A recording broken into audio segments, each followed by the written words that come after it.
Hey, welcome. Recently I was asked a question regards an R-XSR, so just going to cover that quickly.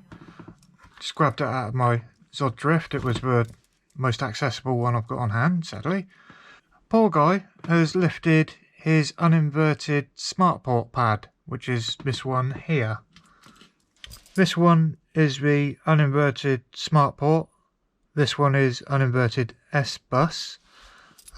So he's lifted this pad, but before they had these pads on the R-XSR, the early revisions, you were able to source it off one of the chips. So I'm just going to double check that you can still do that.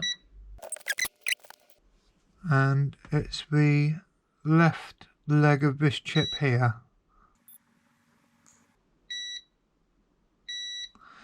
Okay, like the early revisions, you can solder to this chip.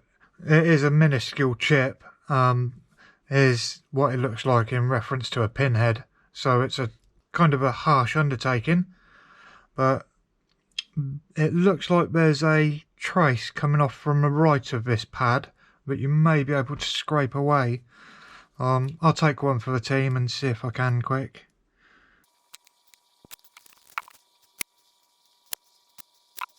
Okay, you can expose the trace. I'll Photoshop the close-up image I've got to highlight where it runs. Okay, that looks viable. It looks to be running adjacent to the edge of the board for about 5mm, and then I think it kicks up 45 degrees towards this main chip. That is a lot safer to solder to than a single leg on that minute chip there. I've had to do this on a few other things, a couple of flight controllers as well, I think, but I would go for that if you need it. Just scrape away at it very, very gently, maybe clean it up with some isopropyl, and see if you can wet it with some solder. Well, there you go, PuckSaver. I hope that helps you out. I know, it happens, we all do it, but good luck, mate. Catch you later.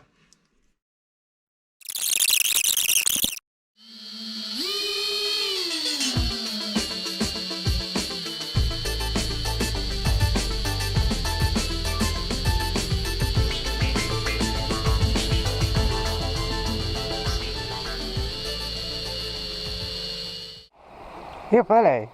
Hey!